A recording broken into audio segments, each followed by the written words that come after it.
Hi, I'm Chris Leader. I'm the president of Leaders Edge Training, and I want to welcome you to our monthly tips. I hope you're going to enjoy them.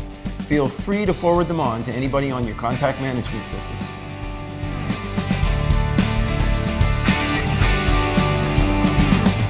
Hi, and welcome to this month's real estate tip.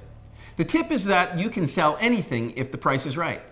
People say location, location, location. I say give me the right price. It doesn't matter the location. The point I'm trying to make is this. Early on in my real estate career, I got the idea that I would specialize in selling only expensive homes. And in theory, it seemed to make sense to me. It meant that I could work less and make more for every sale. At the same time, there was another lady in the office who sold just about anything. It didn't matter if it had wheels on it, Carolyn would sell it. Well, as time went on, what I noticed was my plan wasn't working. You see, it cost a lot more money to advertise and market an expensive home. Not only are the costs more because the seller's expectations are so much higher, but it's longer between actual sales. Sometimes those expensive homes can stay on the market for a long time. Where the inexpensive properties turn more frequently and there's less costs associated with every time that one of those properties sell. So the actual return on investment is significantly greater on a less expensive home than it is on a more expensive home.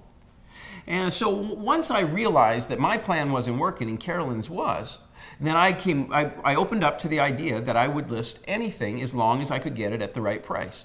Well, one afternoon, I got asked by one of the banks to list a property that they had foreclosed on.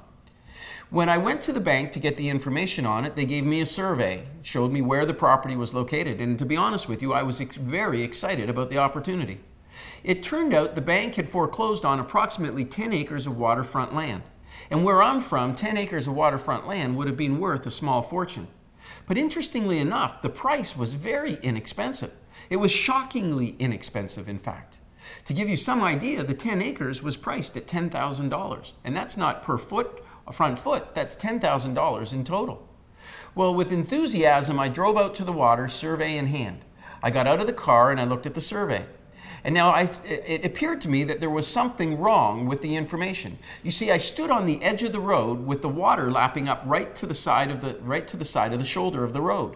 There was no property. Where the property was on the survey appeared to be underwater. It just didn't seem to make sense. I got back in the car, went back down to the bank and said, we've got a problem because there is no property here. The banker quickly explained that the property did exist, that it existed under the water, and that they wanted me to actually sell the land that existed under the water. Well, I thought to myself, this has got to be an impossibility. See, this is what's referred to in waterfront property as the high water mark. And it turned out that particular year, the water was higher than normal. So the land was under the water. I drove back out to the property with still that concept in mind. If the price is right, I can sell it to somebody.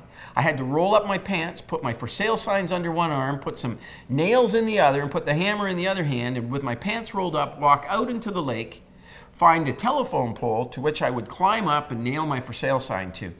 Quite honestly, when I got back to the car and rolled down my pants, I thought, no way, no how is anybody going to buy this piece of property. Well, shortly after I listed it, I got a call from somebody. Turns out the person was interested and met me at the property. They took one look at it and they agreed to pay full price. I was shocked. Even at that very low price, it was still under the water. Turned out later on, I found out when the deal closed that the gentleman who bought it actually owned a road and construction company and was blasting a main highway through. He had a tremendous amount of clean fill that he had to remove. So this was the perfect piece of property to dump all this fill in. He backfilled the whole 10 acres and created waterfront lots to which he sold and literally made millions. The moral of this story is this. If it's priced right, there is always a buyer for it. Everything is saleable. You just have to keep an open mind and understand that if it's priced properly, there's a commission check in it for you.